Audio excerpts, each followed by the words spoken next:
2025 সালে ঈদ উল ফিতরে আগামী 4 বছরে উপস্থিত সম্মানিত নারী ও পুরুষ মুসলিয়ানগণ,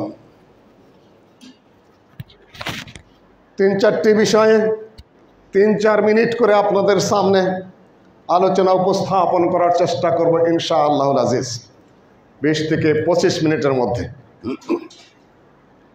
আমরা 1 মাস সিয়াম সাধনা করেছি, মেডিটেশন। মুসলিমদের জন্য মেডিটেশনের জন্য, সাধনার জন্য অন্য কোনো পথ ও পদ্ধতি নাই, অন্য কোনো জায়গা নাই। কোনো কোয়ান্টামে যাইতে হবে না, কোনো কবরে যাইতে হবে না, কোনো মাজারে যাইতে হবে না, কোনো পর্বতে যেতে হবে না, কোনো সাগর পারে যেতে হবে না। আপনার মেডিটেশনের জায়গায় মসজিদ। আল্লাহ ওয়াহদাহু লা শারীকা লাহু সিয়াম ফরজ করে দিয়েছেন। সিয়াম হলো আপনার একটা সাধনা। আপনি নিয়ম পালন করছেন, সাহারি থেকে শুরু করে আপনি সূর্য ডোবা পর্যন্ত নিষেধাজ্ঞাগুলো সব পালন করছেন, আদেশগুলো সব মেনে চলছেন, রাত্রি জাগরণ করছেন, তাহাজ্জুদ বা তারাবির সালাত আদায় করছেন, কোরআনে কারীম তেলাওয়াত করছেন। এই যে গ্রহণ এবং বর্জনের মাধ্যমে আপনার একটা সাধনা হচ্ছে, এর মাধ্যমে আপনি আপনার জীবনের উন্নতি করছেন, আচরণের উন্নতি করছেন, চালচলনের উন্নতি করছেন, আধ্যাত্মিক উন্নতি করছেন। সম্মানিত মুসলিয়ানগণ, এটাই কামনা। যার মন মানসিকতা আধ্যাত্মিকতা যত উপরে, সে তত স্বচ্ছ পরিচ্ছন্ন মানুষ, সে তত ভালো মানুষ। এটা আমাদের মনে রাখতে হবে। সম্মানিত মুসলিয়ানগণ, যখন লাইলাতুল কদর আসে, তখন ফেরেশতারা লাইলাতুল কদর এসে সালাম দেয়, আসসালামু আলাইকুম, আসসালামু আলাইকুম বলতে থাকে। আপনারা হয়তো উপলব্ধি করেন না। যার উপলব্ধি শক্তি যতটা দৃঢ়, যতটা উঁচু, তারা ততটা বুঝতে পারে যে তার অবস্থাটা এখন কোথায় রয়ে গেছে। এই সাধনার মাধ্যমে আপনাকে অতটা উঁচুতে বসে যেতে হবে। আনতা আবুদাল্লাহ কাআন্নাকা তারাহ। তুমি ইহসান হলো এমন একটা জিনিস, সহিহ বুখারী এবং মুসলিমে এসেছে, তুমি যেন ইবাদত করছো এমনভাবে যেন তুমি আল্লাহকে দেখতে পাচ্ছ, কিন্তু দেখতে পারবে না। কিন্তু এতটুকু তোমার ধারণা থাকতে হবে, আল্লাহ সার্বক্ষণিকভাবে তোমাকে দেখছেন। ইবাদতের যে এই যে হালতটা, এই যে অবস্থাটা, সেই অবস্থার মধ্যে আপনাকে পৌঁছে যাওয়ার চেষ্টা করতে হবে কমপক্ষে।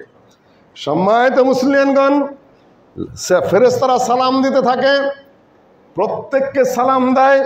যারা মসজিদে থাকে, যারা ইবাদত অবস্থায় থাকে লাইলাতুল কদরে, তারপরে যখন তাদের ঈদের সময় হয়, তারপরে তারা যখন ঈদে উপস্থিত হয়, আল্লাহ ওয়াহদাহু লা শারীকা লাহু ফেরেশতাদেরকে জিজ্ঞাসা করে, মালায়েকাতি, হে আমার ফেরেশতারা, শোনো, যারা মালিকের কাজ যে দাসেরা করে, সম্পূর্ণরূপে যতটা তার উপর চাহিদা ছিল সব পালন করে, মালিকের বা মনিবের কর্তব্য সেই চাকর বা দাসদের উপরে কি? ফেরেশতারা বলে আইয়ুয়াফা উজুরহুম, যে তাদের আজুরাটা দিয়ে দিতে হবে, মজুরিটা দিয়ে দিতে হবে, এটাই তো নিয়ম। আল্লাহ তখন বলছেন, এখন বলছেন বান্দা ফেরেশতাদেরকে নিয়ে, ইউবাহি বিল মালায়েকা, ফেরেশতাদের সামনে আল্লাহ গর্ব করে বলছেন, অহংকার করে বলছেন যে আমি আদম সৃষ্টি করব, তোমরা তো একটু অন্যরকম কথা বলেছিলে। আজকে দেখো আমার বান্দাদের দিকে, 1 মাস তারা সিয়াম পালন করেছে, দিনে না খেয়ে থেকেছে, রাত জেগে ইবাদত করেছে, তারাই সাধনায় সিদ্ধি লাভ করে এখন দেখো খারাজ হইয়া উজ্জুনা ইলা দুআ, তাকবীরের ধ্বনি দিতে দিতে আল্লাহু আকবার, আল্লাহু আকবার, আল্লাহু আকবার, লা ইলাহা ইল্লাল্লাহু আল্লাহু আকবার, আল্লাহু আকবার বলে আমি আল্লাহর তাকবীরের ধ্বনি দিতে দিতে, আমার উচ্চতা বয়ান করতে করতে, আমি যে সবচেয়ে বড় এই ঘোষণা দিতে দিতে তারা বেরিয়ে গেছে। দেখো এই যে ঈদের মাঠে বেরিয়ে গেছে, সেখানে আর তারা আমার কাছে গুনাহ মাপ চাচ্ছে। দেখো ফেরেশতারা আমার বান্দাদের অবস্থা দেখো আজকে। ওয়া ইজ্জতি ওয়া জালালি ওয়া ইরতিফা'i মাকানি, আল্লাহ 5টা কসম করেছেন এখানে। ওয়া ইজ্জতি, আমার শক্তির কসম, আমার উচ্চতার কসম, আমার মহত্বের কসম, আমার সম্মানের কসম, লা উজিবান্নাহুম, আমি আমার এই বান্দাদের দোয়া অবশ্যই কবুল করব। এখন চলছে কিন্তু এই টাইম, উপলব্ধি করতে পারছেন না, তাই না? ওই পর্যায়ে আপনাকে যেতে হবে, ওই অনুভূতি পর্যন্ত আপনাকে যেতে হবে। আর হে বান্দারা যারা এসেছ, তারা আবিদি ও ইমাই, দুইটা আছে, আমার বান্দারা এবং বান্দিরা, দাসেরা এবং দাসীরা, মহিলাদেরকে ঈদের মাঠে আসতে দিবেন না। হাদিস কি কিছুই পড়েননি আপনারা? সহিহুল বুখারীর হাদিস, উমিরনা আন নুখরিজা যাওয়াতিল খুদুর, নির্দেশ দেওয়া হয়েছে যে আমরা যেন বের করে নিয়ে যাই ঈদের মাঠে আমাদের যারা মেয়েরা আছে, তারা হোক ঋতুবতী, তারা হোক বয়স্কা, তারা হোক প্রৌঢ়া, তারা হোক বৃদ্ধা, তারা হোক তরুণী, তারা হোক যুবতী, যে বয়সের হোক না কেন তাদেরকে ঈদের মাঠে নিয়ে যাওয়া হবে। এবং এখানে ঈদের মাঠে ক্ষমা করার সাথে মহিলাদের যুক্ত করা হয়েছে, আবিদি ওয়া ইমাই, আমার দাসেরা এবং দাসীরা। আল্লাহর দাসীদেরকে ঘরে রেখে আসবেন কেন? এখানে তো গুনাহ মাপের কথা বলা হয়েছে। 5টা কসম করে আল্লাহ বলেছেন, আমি আমার দাসীদেরকে এই ঈদের মাঠে ক্ষমা করে দিই। সম্মানিত উপস্থিতি, বঞ্চিত করছেন, নানান ডান্নামের কথা বলছেন, ফিতনা ফসাদ, এই সেই ফিতনা ফসাদ কি খালি আপনাদের ঈদের মাঠেই হয়? আর কোথাও ফিতনা হয় না? কোনো ফিতনা নেই, আলহামদুলিল্লাহ। যারা ইবাদত বন্দিগি করতে আসে, মানুষ তাদেরকে শ্রদ্ধা করে, সেখানে খুব কম ভগাই তাদের সেখানে দেখা যায় না। তাদেরও একটা অনুভূতি আছে, আমার এই বোনেরা, আমার এই মায়েরা ইবাদত করতে যাচ্ছে, আমরা এখানে ডিস্টার্ব করব না। তাদেরও একটা ধর্ম আছে, কিন্তু এখন যদি পরিবর্তিত হয়ে গেছে কিছুটা, কিন্তু তাদের এই ধারণা আছে আপনারা মা বোনদের জন্য যেখানে ক্ষমার ব্যবস্থা, এখানে ঋতুবতী যারা তারাও আসবেন, তারা দোয়ায় মানুষের সাথে সামিল হবেন। আজকে বিশাল ঈদের দিনে, আনন্দের দিনে তাদেরকে সামিল করে, তাদের রিল্যাক্সের ব্যবস্থা করা হয়েছে, আনন্দে এবং ইবাদতে অংশ নেওয়ার ব্যবস্থা করা হয়েছে। সম্মানিত উপস্থিতি, এখন তোমরা ঘরে ফিরে যাও, মাগফুরিন, তোমাদের গুনাহ মাফ করে দেওয়া হয়েছে। পাস্ট টেন্স ব্যবহার করা হয়েছে। সম্মানিত উপস্থিতি, এই হলো 1 নম্বর বিষয়। 2 নম্বর বিষয় হলো এটা মুসলিম কালচার, মুসলিম সভ্যতা, মুসলিম সংস্কৃতি। জাহিলিয়াতের যুগে তারা 2 দিন খেলাধুলা করত। আল্লাহর নবী মদিনায় এসে বললেন যে এটা কি করো তোমরা, যে 2 দিন আমরা খেলাধুলা করে আনন্দ করি। আল্লাহর নবী বললেন, কাদ আবদালাকুমুল্লাহু বিখাইরিম মিনহুমা, আল্লাহ এই 2 দিনকে বদলিয়ে দিয়েছেন। কিসে? ঈদুল আযহা এবং ঈদুল ফিতরে। মুসলিমদের জন্য আর কোনো জাতীয় কালচারের অনুষ্ঠান নেই।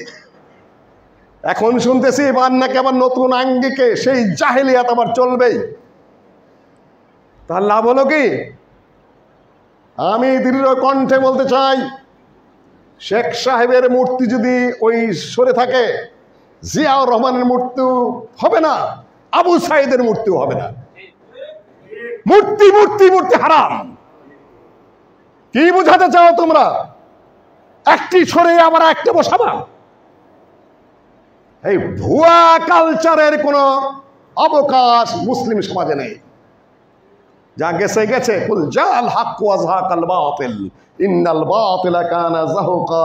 আল্লাহ নবী তার বাবার মূর্তি ইব্রাহিমের মূর্তি ভেঙে ফেলেছেন, ইসমাইলের মূর্তি ভেঙে ফেলেছেন। হিন্দুরা তাদের মূর্তি পূজা করুক, কোনো সমস্যা নাই, এটা তাদের ধর্ম। বৌদ্ধরা কি করবে সেটা তাদের ব্যাপার। যে মুসলিম, সে কোনো অবস্থায় কোনো ধরনের মূর্তি, কোনো ধরনের স্ট্যাচু, সেটা কাঠের হোক, বাঁশের হোক, পাথরের হোক, যেটাই হোক, মুসলিমের ঈদের সংস্কৃতি থাকে, ও সাথে ওই মূর্তির সংস্কৃতি কখনো যায় নাই, যাবে না। আবার শুনছি কোনো কোনো মুখের থেকে আসছে আওয়াজ যে যেরকম নামাজ রোজা ওই রকম নাকি আবার তাদের বৈশাখী। গাধা বেওকুফ কোথাকার। আকিমুস সালাত ওয়া আতুজ যাকাত, কোরআনের 80-র উপর আয়াত এসেছে। কুতিবা আলাইকুমুস সিয়াম কামা কুতিবা আলাল্লাযিনা মিন ক্বাবলিকুম। সিয়ামের কথা কোরআন হাদিসে এসেছে। তোমার কোন কোরআনে, কোন হাদিসের মধ্যে বৈশাখের অনুষ্ঠানের কথা এসেছে? বাঙ্গালকে হাইকোর্ট দেখাও। আর এই বৈশাখী কালচার কবে থেকে শুরু হয়েছে?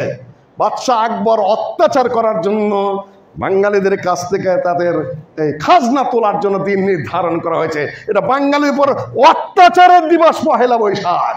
এটা বাঙালির কোনো সুখের দিবস কখনোই ছিল না। আর দুই, এই অনুষ্ঠান কবে শুরু হলো? কয় বছর আগে? তোমরা মন্ত্রিত্ব করো, তোমরা উপদেষ্টা সাজো, লেখা নাই, পড়া নাই, জ্ঞান নাই, কিছু না, খালি ভাইরাল হয়ে গিয়ে এক একজন এক এক চেয়ার দখল করে বসে যাও। সবার কথা আমি বলছি না, কিছু কিছু অপদার্থ রয়েছে যাদের কমন সেন্সও নেই, জ্ঞানও নাই, দৈহিক কোনো শক্তিও নাই কয়েকজনের। কিছু যে করবে সে গায়ে শক্তি লাগবে না, ব্রেন লাগবে না। সম্মানিত উপস্থিতি, কেউ কিছু মনে করো না, আমরা আবার জাহিলিয়াতে ফিরে যেতে চাই না। ভালোর দিকে যাচ্ছে দেশ, এটা আমরা স্বীকার করি। অর্থনৈতিকভাবে, দুর্নীতির দিক থেকে, ইত্যাদির দিক থেকে ভালোর দিকে যাক এবং যাবে সেই দোয়া করি। কিন্তু জাহিলিয়াতের কালচার আবার ফিরে আসবে না। সেই হুতুম, সেই পেঁচা যদি আবু সাইদের মূর্তিকে কেন্দ্র করে আবার চলে, তাহলে এই দেশের স্টেক হোল্ডার মুসলিমরাই বেশি। এখানে আলেম ওলামারা যারা মুসলিম সংস্কৃতির পক্ষের লোকেরা বেশি, তারাই কিন্তু আবার বিদ্রোহ করবে। সম্মানিত উপস্থিতি, কালচারই যার যার কালচার নিয়ে শেষে থাকুক, সস্তা জনপ্রিয়তা লাভের চেষ্টা করবে না কেউ না। এটা সবাই এদেশের নাগরিক। যা এদেশের নাগরিকরা চায় না, ঘৃণা করে, ওইটা দিয়ে তোমরা তামসা খেল দেখাতে যেও না নতুন করে। সম্মানিত উপস্থিতি, কোন ধরনের অপসংস্কৃতির সাথে মুসলিমরা যাবে না। 2 নম্বর এটি। 3 নম্বর, সেটি হলো আমাদের মুসলিম ভাইরা সারা পৃথিবীতে নির্যাতিত, নিষ্পেষিত। আজকে গাজ্জার অবস্থা, গাজা না কিন্তু গাজ্জা, ভুল উচ্চারণ করছে পত্রপত্রিকাগুলো, যার উপর তাসদীদ হয়েছে। সেখানে মানুষ মারা হচ্ছে, নারী শিশুদেরকে নির্বিচারে হত্যা করা হচ্ছে। সেখানে ঈদ নেই, সেখানে মাতম চলছে। গোটা গাজ্জা এলাকা যেন এখন কবরস্থান। নারী এবং শিশুদের আর্তনাদে সেখানে আবহাওয়া দূষিত হয়ে উঠেছে। তা নিয়ে কেউ কোনো কথা বলছে না। জাতিসংঘ নীরব, বিশ্ব নীরব, স্থির যেন চেয়ে আছে। সেখানে কারো কিছুই যেন করার নেই। সম্মানিত উপস্থিতি, ইতিমধ্যে আবার ওই আরেক দেশের একজন গোয়েন্দা মহিলা, সে এসে আবার ঘিয়ের মধ্যে কিছু আগুন ঢেলে দিয়ে গেল। প্রসঙ্গ হলো গাজ্জার। সে বলছে বাংলাদেশে সংখ্যালঘু নির্যাতিত হচ্ছে। কোথায়, কবে বাংলাদেশে সংখ্যালঘু নির্যাতিত হলো? যার উপর ভিত্তি করে আরেকজন হিন্দু মশাই, তাকে আমি নিরপেক্ষ মনে করতাম, নাম আমি বলছি না, তিনি বলে দিলেন যে গাজ্জায় যা চলছে বাংলাদেশে নাকি চাই চলছে। আমি বলি, উকিল মশাই, কবে এই বাংলাদেশে রাষ্ট্রীয়ভাবে কোন সংখ্যালঘুর উপর আক্রমণ হয়েছে? বিক্ষিপ্ত ঘটনা ঘটেছে, তা খালাতো বাইরেই করে। কোনো ভালো মুসলিম কোনো অমুসলিমের গায়ে কখনো হাত তোলেনি। কোনো ভালো মুসলিম কোনো অমুসলিমের সম্পদ লুণ্ঠন করেনি, কখনোই ঘটেনি এগুলা। আর সরকার বোমা মেরেছে কোনো অমুসলিমের বাড়িতে, সরকার লুটপাট করেছে, সরকার কখনো আগুন জ্বালিয়েছে, এমন কোনো ঘটনাই বাংলাদেশে কখনোই ঘটে নাই। কিন্তু ফিলিস্তিনে যেটা ঘটছে, গাজায় যেটা ঘটছে, ইহুদি সরকার একেবারে স্বেচ্ছায় সজ্ঞানে ঠান্ডা মাথায় বোমা মেরে বাড়ি ঘর এবং মানুষগুলো ধ্বংস করছে। দুইটা এক হলো? আপনি কোনটা কোন জায়গায় তুলনা করলেন? হট করে মুসলিম বিশ্বের দুরবস্থার কথা হলেই সংখ্যালঘু বাংলাদেশের কথা তারা তুলে ধরেন। সম্মানিত উপস্থিতি, মা লাকুম লা তুকাতিলুন ওয়াল মুস্তাদাফিনা মিনার রিজালি ওয়াল উলদান ইয়াকুলুনা রাব্বানা আখরিজনা মিন হাযিহিল ক্বরিয়াতিজ যালিম আহলুহা জালিম গুলাম। মুসলিমরা কম খারাপ নয়। 67 যুদ্ধে মুসলিমরা বিজয়ী হয়ে গেল। ফিলিস্তিনের 80% দখল হয়ে গেল, মুসলিমদের হাতে এসে গেল। তখন সেনাবাহিনীর দায়িত্ব পালন করছিলেন মিশরের বিমান বাহিনী প্রধান আনোয়ার সাদাত। রাতের অন্ধকারে আমরা যতটুকু জানতে পেরেছি, ইহুদিদের সাথে ঘুষকে নিজে আত্মপরাজয় বরণ করলো। সেই আনোয়ার সাদাত আবার মিশরের প্রেসিডেন্ট হলো। সেই আনোয়ার সাদাত আবার ইহুদিদের সাথে শান্তি পুরস্কার ভাগ করলো ক্যাম্প ডেভিড চুক্তির মাধ্যমে। মুসলিমরা কি কম গাদ্দার? মুসলিমদের যারা থাকে এক শ্রেণীর সাংবাদিক, এক শ্রেণীর দায়িত্বশীল, এক শ্রেণীর আমলা কম শয়তান নয়। না হলে আমরা আসাম পেয়ে যেতাম, আমরা কাশ্মীরও পেয়ে যেতাম। মুসলিমদেরকে কি কোনো দুর্বলতা ছিল না? আমাদের মুসলিম হতে হবে। আমাদের মতো আত্মঘাতী একটা কম বিরাজ করছে। সম্মানিত উপস্থিতি, আমরা এখন আর কি করব? আল্লাহর কাছে দোয়া করতে হবে, আল্লাহ তুমি আমার এই ফিলিস্তিনি ভাইদেরকে রক্ষা করো। আল্লাহ আমাদের এই দ্বিতীয় প্রথম কিবলা মদিনায় হিজরতের পরে মর্যাদার দিক থেকে তৃতীয়, এটা আমাদের হাতে ফেরত দাও। আল্লাহ তুমি আমাদের জন্য খালিদ দাও। আল্লাহ তুমি আমাদের জন্য আবু উবাইদা ইবনুল জাররাহ দাও। আল্লাহ তুমি আমাদের জন্য সালাহুদ্দিন আইয়ুবী দাও। সত্যিকার পক্ষে বীর দাও, যারা আমাদের ভূখণ্ডগুলোকে উদ্ধার করে পুনরুদ্ধার করে আমাদের হাতে দিয়ে তোমার বিধান সেখানে প্রতিষ্ঠিত করতে পারে। তুমি সেই তৌফিক দান করো। আর কত রক্ত যাবে, আর কত জীবন যাবে, আর কত প্রাণ যাবে, আর কত অসহায়ত্বের চিত্র দেখতে হয় মুসলিমদেরকে। এগুলোকে সহ্য হয়। আমি মুসলিম হয়েছে সুতরাং আমাকে নির্যাতিত হতে হবে, আর আমাকে নীরব দর্শক হয়ে থাকতে হবে। এর বাইরে যেন আমার আর জীবন নেই। আল্লাহ তুমি মুক্ত করো। সম্মানিত উপস্থিতি, ঈদ উল ফিতর আগে আপনারা দিয়ে দিয়েছেন, জাকাতুল ফিতর দিয়েছেন। এখন আমাদের সালাত হয়ে গেল। আপনারা এখন ইনশাআল্লাহ আপনাদের গুনাহ যেন মাফ হয়েছে এই চিন্তানে বাড়িতে ফিরে যাবেন। লাস্ট পয়েন্ট 2 মিনিটে, রাষ্ট্রের অন্তর্বর্তীকালীন পরিস্থিতিতে কি হতে চলেছে তা আমাদের সামনে অস্পষ্ট। স্বাধীন একটা ভূখণ্ডে বসবাস করা যে কত জরুরি তা ফিলিস্তিনিরা বুঝতে পারছে, তা কাশ্মীররা বুঝতে পারছে। আমাদের এই ভূখণ্ডটা স্বাধীন হওয়ার কারণে আমরা যে কত ভালো অবস্থায় আছি মুসলিমরা, এই নিয়ামতের শুকরিয়া আদায় করতে হবে। 3 দিক থেকে অন্য দেশ ঘেরাও করা, দক্ষিণ দিকে বঙ্গোপসাগর, ফিলিস্তিন হতে আমাদের তো খুব বেশি সময়ের প্রয়োজন নাই। যদি আমাদের ঐক্য না থাকে, মুসলিম কালচারের জ্ঞান না থাকে, আমরা যে মুসলিম হিসেবে দৃঢ় অবস্থানে না থাকি, এই ছোট্ট ভূখণ্ড যেটা চতুর্দিকে, একদিকে বঙ্গোপসাগর, 3 দিকে ঘেরাও করা, যে কোনো মুহূর্তে যে কোনো পরিস্থিতি দুরবস্থার শিকার হতে পারে। আবার হয়তোবা আমাদের দাড়ির উপরে ট্যাক্স ধরা হবে।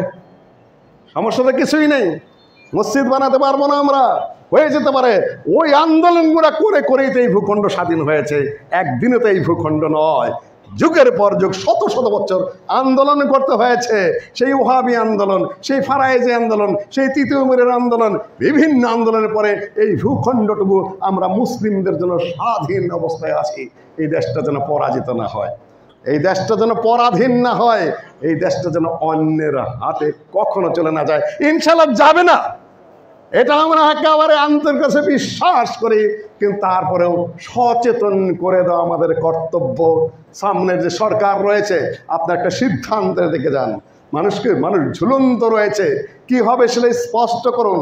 সেনাবাহিনীর কাছে অনুরোধ থাকবে, দেশ ও জাতির জন্য আপনারা যে কর্তব্য পালন করে এসেছেন, যে যেটাই বলি সেটা প্রশংসার দাবি রাখে। আশা করি আপনারা যে শক্ত থাকেন, জনগণ স্বাধীনতা সার্বভৌমত্বের পক্ষে আছে, সেটা চলবে। রাজনৈতিকভাবে যে দেউলিয়া, যে লাও সেই কদুর গন্ধ, চিৎকার করে ওঠেন, কেন এই দেশে আবার লুটপাট হবে, কেন আবার দখল হবে, কেন আবার প্রতিষ্ঠানগুলা বদল হবে, কেন? কেউ তো ফেরেশতা আমরা ওইভাবে নই। কেন ইমাম বদলি হবে, কেন মুয়াজ্জিন বদলি হবে, কেন অফিসার বদলি হবে, কেন দায়িত্বশীলরা বদলি হবে? সবাই কি অন্যায় করে, আর সবাই কি আপনারা পবিত্র ফেরেশতা নাকি? আমার মনে হয় এই যারা অপরাধী, অন্যায়, ঠিক সেখানে যেন বিচার হয়, সেখানে যেন শাস্তি হয়। অন্যায়ের বদলে অন্যায় কোনো ন্যায়ের বার্তা বহন করে না। রমজান সংস্কার দিয়েছে, 1 মাসের রমজানে আমাদের চুরি কমেছে, ডাকাতি কমেছে, অন্যায় কমেছে, দুর্নীতি কমেছে। বাকি 11 মাস যেন আমরা ওইভাবে চলতে পারি। সংস্কার করো, রাষ্ট্রের সংস্কার, কিতাবের সংস্কার, মানুষের সংস্কার লাগবে। আল ইসলাহ আস-সুলহ, যেটা আপনাকে পবিত্র করুন, আপনাকে পরিচ্ছন্ন করুন, আপনাকে উন্নত করুন, আপনাকে উঁচু করুন, আপনাকে মার্জিত করুন। সারা দেশের মানুষ যদি উন্নত হয়, সরকার উন্নত হতে বাধ্য। যাবে কই? সরকার ধরা খাবে যে কোনো সরকার। সম্মানিত উপস্থিতি, আমাদের এই দেশের সামনের পরিস্থিতি অস্পষ্ট এবং ধোঁয়াশা। আমাদের দোয়া করতে হবে, যেটাই হোক না কেন আমাদের এই ভূখণ্ড যেন কখনো বিপর্যয়ের মুখে না পড়ে। তাহলে আমরা ইবাদত করতে পারবো না। মুসলিম হিসেবে কালচার নিয়ে বেঁচে থাকতে পারবো না। যারা আছেন যেখানে আছেন, যে ধরনের কামড়ে কাড়াকাড়ি, না আমরা ওগুলা চাই না। মুসলিম ভূখণ্ডের নাগরিক হিসাবে সকলের কাছেই কামনা যে আপনারা এই দেশকে সম্মান করুন, দেশের মানুষকে সম্মান করুন, কালচারকে সম্মান করুন, দেশকে সম্মান করুন। এতটুকু বলেই আজকে আমার দোয়া। নজরুল ইসলাম ভাই মোতাওয়াল্লি ছিলেন, এই জায়গাটুকু তিনি ব্যবস্থা করেছিলেন আমাদের জন্য। আমরা এখান থেকে মসজিদের কাজ শুরু করতে পেরেছিলাম। উনি করে গিয়েছিলেন এইটুকু, আমাদেরকে আল্লাহ তৌফিক দিয়েছেন, আমরা এইটুকু করেছি। আপনারা স্বতঃস্ফূর্ত হয়ে দান করেন, মাশাআল্লাহ। মসজিদের প্রতি নারী এবং পুরুষের যে অফুরন্ত ভালোবাসা, যে আকর্ষণ, সেটা অবিস্মরণীয়। আপনাদের এই আন্তরিকতা, মহত্বকে আল্লাহ কবুল করেন। নজরুল ভাই যারা সঙ্গী সাথী ছিলেন, পরবর্তী যারা এই জায়গা কেনায় সহযোগিতা করেছেন, এখনও আছেন, সকলের জন্য আপনারা আমাদের আন্তরিক দোয়া থাকলে আপনারা সবাই দোয়া করবেন। বাকি এই কাজটুকু আমাদের ধরে একটা পর্যায়ে পর্যন্ত নিয়ে যেতে হবে। এই জন্য আপনারা সহযোগিতা করবেন, দোয়া করবেন। আল্লাহকে দোয়া কবুল হয়ে গেলে বাকিটুকুর আটকে না, ইনশাআল্লাহ। এটুকু যখন হয়েছে ওটুকু হবে, এটা আল্লাহর কাছে আমরা দৃঢ়ভাবে বিশ্বাস করি। আপনারা জামাতে আসেন, মাশাআল্লাহ। এখন প্রায় 250 লোক রমজানে খেয়াল করেছি। সর্বনিম্ন যে জামাতের মানুষের সংখ্যা, সেটাও মোটামুটি হয় 250। মসজিদ পুরা করে ফেলবেন। দূর দূরান্ত থেকে অক্তিয়া নামাজে আসবেন, সহযোগিতা করবেন, দোয়া করবেন, ত্রুটি বিচ্যুতি হলে ক্ষমা করবেন। এতটুকু বলে আজকের খুতবা আমি এখানেই শেষ করছি। আকুলু কাউলি হাযা ওয়াস্তাগফিরুল্লাহ ওয়া লাকুম আজমাইন। আসসালামু আলাইকুম ওয়া রাহমাতুল্লাহি ওয়া বারাকাতুহু।